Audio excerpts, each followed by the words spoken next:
ನಮಸ್ತೆ ಸ್ನೇಹಿತರೆ, welcome back to ಸಮೃದ್ಧಿ ಜೀವನ ಚಾನಲ್.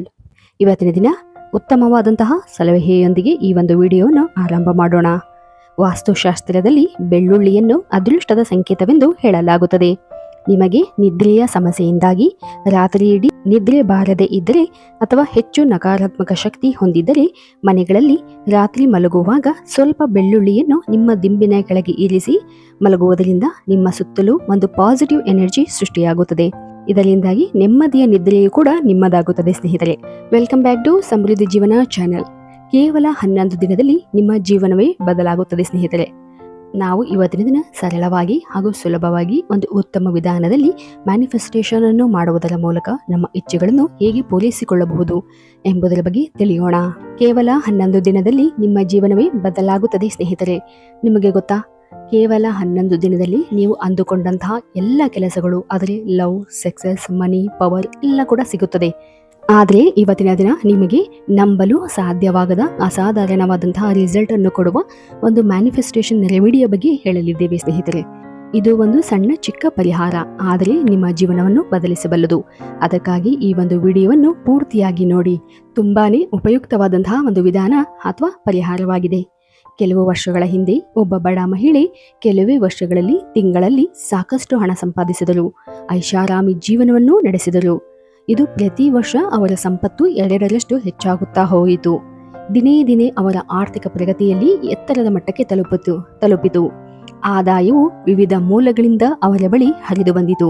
ಹೌದು, ಆದರೆ ಇದರಿಂದ ಪ್ರಭಾವಿತಳಾದ ಅವರ ಸ್ನೇಹಿತೆ ಕಡಿಮೆ ಸಮಯದಲ್ಲಿ ಇಷ್ಟು ಸಕ್ಸಸ್ ಕಾಣಲು, ಯಶಸ್ಸನ್ನು ಕಾಣಲು ಹೇಗೆ ಸಾಧ್ಯ ಎಂದು ಆ ಒಂದು ಬಡ ಮಹಿಳೆಯಲ್ಲಿ ಕೇಳಿದಾಗ ಆಕೆ ಈ ಒಂದು ಅದ್ಭುತವಾದಂತಹ ಶ್ರೀಮಂತಿಕೆಯ ಸತ್ಯದ ಒಂದು ರಹಸ್ಯವನ್ನು ಹೇಳುತ್ತಾರೆ. ಸ್ನೇಹಿತರೆ, ನಾವು ಇವತ್ತಿನ ದಿನ ನಾವು ಹೇಳುವ ಈ ಒಂದು ಪರಿಹಾರದಲ್ಲಿ ಅಡಗಿದೆ ಅದ್ಭುತವಾದಂತಹ ರಹಸ್ಯ.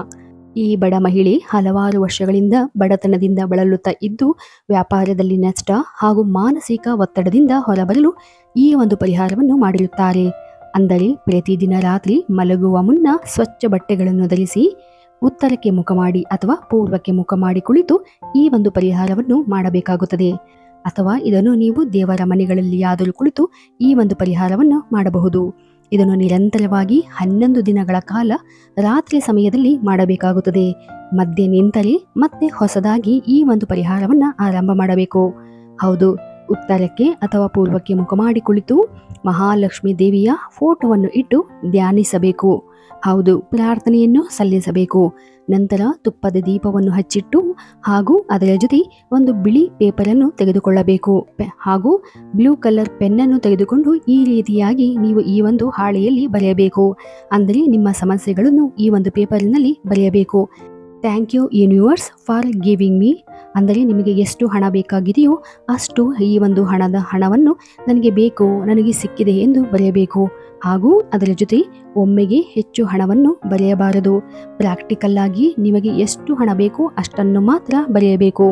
ಹಾಗೂ ಇದರ ಜೊತೆ ನಿಮ್ಮ ಪತಿಗಾಗಿ ಅಥವಾ ನಿಮ್ಮ ಮಕ್ಕಳಿಗೋಸ್ಕರವಾದರೂ ಈ ಒಂದು ಪರಿಹಾರವನ್ನು ಮಾಡಬಹುದು. ನಂತರ ಅದರ ಕೆಳಗಡೆ ಥ್ಯಾಂಕ್ ಯು ಯೂನಿವರ್ಸ್, ನನ್ನ ಇಚ್ಛೆ ಪೂರ್ಣಗೊಂಡಿದ್ದಕ್ಕೆ ಅಂತ ಹೇಳಿ ಮತ್ತೆ ಬರೆಯಬೇಕು. ಅಂದರೆ ನಿಮ್ಮ 3 ಇಷ್ಟಗಳನ್ನು, ನಿಮ್ಮ 3 ಬೇಡಿಕೆಗಳನ್ನು ಒಂದರ ನಂತರ ಒಂದಲು ಬರೆಯಬೇಕು. ಈ ರೀತಿಯಾಗಿ 3 ಇಚ್ಛೆಗಳನ್ನು ಅಥವಾ ಬಯಕೆಗಳನ್ನು, ಇಷ್ಟಗಳನ್ನು ಬರೆದ ನಂತರ ಆದರೆ 3ಕ್ಕಿಂತ ಹೆಚ್ಚು ಇಚ್ಛೆಗಳನ್ನು ಬರೆಯಬಾರದು. ನಂತರ ಅದನ್ನು ಆ ಒಂದು ಪೇಪರನ್ನು ದೀಪದ ಮುಂದೆ ಇಟ್ಟು ಸ್ವಲ್ಪ ಅರಿಶಿಣವನ್ನು ಹಚ್ಚಿ ಲಕ್ಷ್ಮೀ ದೇವಿಯ ಮೂಲ ಮಂತ್ರವನ್ನು ಜಪಿಸಬೇಕು. ಇದು ಅತ್ಯಂತ ಮುಖ್ಯವಾದ ಹಂತವಾಗಿದೆ. ಸ್ನೇಹಿತರೆ, ಅತ್ಯಂತ ನಂಬಿಕೆಯಿಂದ, ಶ್ರದ್ಧೆಯಿಂದ ಈ ಒಂದು ಕೆಲಸವನ್ನು ನೀವು ಮಾಡಬೇಕಾಗುತ್ತದೆ.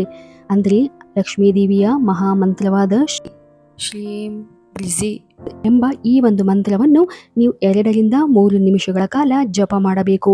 ಅಥವಾ 21 ಸಾರಿಯ ಅಥವಾ 108 ಸಾರಿ ಕಮಲದ ಬೀಜದ ಒಂದು ಮಾಲೆಯನ್ನು ಹಿಡಿದು ಈ ಒಂದು ಮಂತ್ರವನ್ನು ಜಪಿಸಬೇಕು. ಶ್ರದ್ಧೆಯಿಂದ, ಭಕ್ತಿಯಿಂದ ಈ ಒಂದು ಮಂತ್ರವನ್ನು ಜಪಿಸಬೇಕು. ಹಾಗೂ ನಂತರ ನಿಮ್ಮ ಇಚ್ಛೆ ಪೂರ್ಣಗೊಂಡ ಸಂತೋಷವನ್ನು ಅನುಭವಿಸಬೇಕು. ಅಂದರೆ ನಿಮ್ಮ ಇಚ್ಛೆ ಈಗಾಗಲೇ ಪೂರ್ಣಗೊಂಡಿದೆ, ನಿಮ್ಮ ಕನಸುಗಳು ನನಸಾಗಿದೆ ಎಂದು 2 ನಿಮಿಷಗಳ ಕಾಲ ಆ ಒಂದು ಸಂತೋಷವನ್ನು ನೀವು ಅನುಭವಿಸುತ್ತಾ ಹೋಗಬೇಕು. ಯೂನಿವರ್ಸ್ಗೆ ಥ್ಯಾಂಕ್ ಯು ಎಂದು ಹೇಳಬೇಕು. ನೀವು ಎಷ್ಟು ಬಾರಿ ಥ್ಯಾಂಕ್ ಯು ಎಂದು ಹೇಳುತ್ತೀರೋ ಅಷ್ಟು ಬೇಗ ನಿಮ್ಮ ಇಚ್ಛೆಗಳು ಪೂರ್ಣಗೊಳ್ಳುತ್ತಾ ಹೋಗುತ್ತದೆ. ಹಾಗೂ ಆ ಒಂದು ಪೇಪರನ್ನು ನಿಮ್ಮ ದಿಂಬಿನ ಕೆಳಗೆ ಇಟ್ಟು ಮಲಗಿ. ನಂತರ ಮರುದಿನ ರಾತ್ರಿ ಅದೇ ರೀತಿಯಾಗಿ ಈ ಒಂದು ಲಕ್ಷ್ಮೀ ದೇವಿಯ ಫೋಟೋದ ಮುಂದೆ, ದೀಪದ ಮುಂದೆ, ನಂತರ ಇದೇ ರೀತಿಯಾಗಿ ಪೇಪರನ್ನು, ಅಂದರೆ ಒಮ್ಮೆ ಬರೆದ ಪೇಪರನ್ನು ಪುನಃ ಬಳಸಿ ಮತ್ತು ಲಕ್ಷ್ಮೀ ಮಂತ್ರವನ್ನು ನಿಮಗೆ ಕೈಲಾದಷ್ಟು ಬಾರಿ ಜಪಿಸಿ. ಅಂದರೆ ಕಡಿಮೆ ಎಂದರೆ 2 ನಿಮಿಷಗಳ ಕಾಲ ಈ ಒಂದು ಮಂತ್ರವನ್ನು ಜಪಿಸಬೇಕು. ನಂತರ ಈ ಒಂದು ಪೇಪರನ್ನು ದಿಂಬಿನ ಕೆಳಗೆ ಪ್ರತಿನಿತ್ಯ ಇಟ್ಟುಕೊಂಡು ಮಲಗಿ. ಪುನಃ ಮರುದಿನ ರಾತ್ರಿ ಇದೇ ಪೇಪರನ್ನು ತೆಗೆದುಕೊಂಡು ನೀವು ಈ ನಿಮ್ಮ ಇಚ್ಛೆಯನ್ನು, ಪ್ರಾರ್ಥನೆಯನ್ನು ಬ್ರಹ್ಮಾಂಡಕ್ಕೆ ಸಲ್ಲಿಸಬೇಕು. ಅದು ಲಕ್ಷ್ಮೀ ದೇವಿಯ ಫೋಟೋದ ಮುಂದೆ. ಹೀಗೆ 11 ದಿನ ಮಾಡಿ. ನಂತರ 11 ದಿನದ ನಂತರ ಲಕ್ಷ್ಮೀ ದೇವಿಯ ದೇವಸ್ಥಾನದಲ್ಲಿ ಅಥವಾ ಯಾವುದಾದರೂ ದೇವಸ್ಥಾನದ ಮಣ್ಣಿನಲ್ಲಿ ಅಥವಾ ಗಿಡದ ಕೆಳಗೆ ಈ ಒಂದು ಪೇಪರನ್ನು ಇಟ್ಟು ಬನ್ನಿ. ಅಥವಾ ಇದು ಸಾಧ್ಯವಾಗದಿದ್ದರೆ ನಿಮ್ಮ ಮನೆಯಲ್ಲಿರುವ ಗಿಡದಲ್ಲಿ ಈ ಒಂದು ಮಣ್ಣಿನಲ್ಲಿ ಈ ಒಂದು ಪೇಪರನ್ನು ಇಡಿ, ಅಥವಾ ಯಾವುದಾದರೂ ಮರದ ಕೆಳಗೆ ಈ ಒಂದು ಪೇಪರನ್ನು ಇಡಿ. ಇದರಿಂದ ಆಶ್ಚರ್ಯವಾಗಿ ನಿಮ್ಮ ಇಚ್ಛೆ ಪೂರ್ಣಗೊಳ್ಳುತ್ತದೆ. ನಿಮ್ಮ ಎಲ್ಲ ಕಂಡ ಕನಸುಗಳು ಕೂಡ ನನಸಾಗುತ್ತದೆ. ಖಂಡಿತವಾಗಿಯೂ ನೀವು ಯಾವುದೇ ರೀತಿಯಾದಂತಹ ಹಣಕಾಸಿನ ಸಮಸ್ಯೆ ಎದುರಿಸ್ತಾ ಇದ್ರೆ ಈ ಒಂದು ರೆಮಿಡಿಯನ್ನು ಅಥವಾ ಈ ಒಂದು ಪರಿಹಾರವನ್ನು ಮಾಡೋದ್ರಿಂದ ನಿಮ್ಮ ಎಲ್ಲ ಹಣಕಾಸಿನ ಸಮಸ್ಯೆ ಪೂರ್ಣಗೊಳ್ಳುತ್ತದೆ. ಆದರೆ ನೆನಪಿರಲಿ ಸ್ನೇಹಿತರೆ, ಈ ಒಂದು ಪ್ರೊಸೆಸ್ ಅಥವಾ ಈ ಒಂದು ಪ್ರಕ್ರಿಯೆಯಲ್ಲಿ ನೀವು ಪ್ರತಿದಿನ ಒಂದೇ ಸಮಯದಲ್ಲಿ ಒಂದೇ ಜಾಗದಲ್ಲಿ ನಿರ್ದಿಷ್ಟವಾಗಿ ಮಾಡಬೇಕು. ಸ್ಥಳವನ್ನು ಬದಲಾಯಿಸಬಾರದು. ಅಂದರೆ ಪ್ರತಿದಿನ ನಿಮ್ಮ ಪ್ರಾರ್ಥನೆಯ ಸ್ಥಳ ಮತ್ತು ಟೈಮ್ ಅಥವಾ ಸಮಯ ಬದಲಾಗಬಾರದು. ಒಂದೇ ಸಮಯದಲ್ಲಿ, ಅಂದರೆ ಮೊದಲನೆಯ ದಿನ ರಾತ್ರಿ 8ಕ್ಕೆ ಮಾಡಿದರೆ ಎರಡನೆಯ ದಿನ 9ಕ್ಕೆ, ರಾತ್ರಿ 9ಕ್ಕೆ ಮಾಡಬಾರದು. ಪ್ರತಿದಿನವೂ ಕೂಡ ರಾತ್ರಿ 8ಕ್ಕೆಯೇ ಮಾಡಬೇಕಾಗುತ್ತದೆ. ಹಾಗೂ ಮಾಡುವಾಗ ಮಧ್ಯೆ ಎಲ್ಲೂ ಕೂಡ ಏಳಬಾರದು. ಈ ರೀತಿಯಾಗಿ ಕೆಲವೊಂದು ನಿಯಮಗಳನ್ನು ಅನುಸರಿಸುತ್ತಾ ನಂಬಿಕೆಯಿಂದ ಈ ಒಂದು ಕೆಲಸವನ್ನು ಮಾಡೋದ್ರಿಂದ ನನಗೆ ನನ್ನ ಇಚ್ಛೆ ಪೂರ್ಣಗೊಳ್ಳುತ್ತದೆ ಎಂಬ ಒಂದು ದೃಢವಾದ ನಂಬಿಕೆಯಿಂದ ಮಾಡೋದ್ರಿಂದ ಆದಷ್ಟು ಬೇಗ ಬ್ರಹ್ಮಾಂಡವು ನಿಮಗೆ ಶುಭವಾದಂತಹ ಒಂದು ಸೂಚನೆಯನ್ನು ನೀಡುತ್ತದೆ. ಸ್ನೇಹಿತರೆ, ನಿಮ್ಮ ಕೆಲಸದಲ್ಲಿ ನಂಬಿಕೆಯಿಂದ ಮಾಡಿದ್ದಲ್ಲಿ ಫಲ ಮಾತ್ರ ಕಟ್ಟಿಟ್ಟ ಬುತ್ತಿಯಾಗಿರುತ್ತದೆ. ಹೌದು, ಬ್ರಹ್ಮಾಂಡಕ್ಕೆ ನಾವು ಯಾವ ರೀತಿಯಾಗಿ ಸಂದೇಶವನ್ನು ಕಳಿಸುತ್ತೇವೆಯೋ ಹಾಗೂ ನಾವು ಯೂನಿವರ್ಸ್ಗೆ ಯಾವುದನ್ನು ಕಳಿಸುತ್ತೇವೆಯೋ ಅದೇ ಕೂಡ ನಮಗೆ ವಾಪಸ್ ಬರುತ್ತದೆ ಸ್ನೇಹಿತರೆ. ಹಾಗಾಗಿ ನೀವು ನಂಬಿಕೆಯಿಂದ ನಿಮ್ಮ ಭಾವನೆಗಳಲ್ಲಿ, ನಿಮ್ಮ ಮನಸ್ಸಿನಲ್ಲಿ ನಿಮ್ಮ ಇಷ್ಟಗಳನ್ನು ತುಂಬಿಸಿಕೊಳ್ಳಿ. ಖಂಡಿತವಾಗಿಯೂ ಆ ಎಲ್ಲ ಇಚ್ಛೆಗಳು ಕೂಡ ನಿಮ್ಮ ನಿಜ ಜೀವನದಲ್ಲಿ ನಡೆಯುತ್ತದೆ. ಖಂಡಿತವಾಗಿಯೂ ಕೂಡ ಆ ಎಲ್ಲ ಇಚ್ಛೆಗಳು ಕೂಡ ನನಸಾಗುತ್ತದೆ ಸ್ನೇಹಿತರೆ.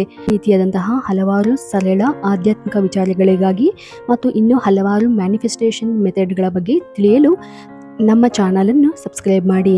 ಧನ್ಯವಾದಗಳು.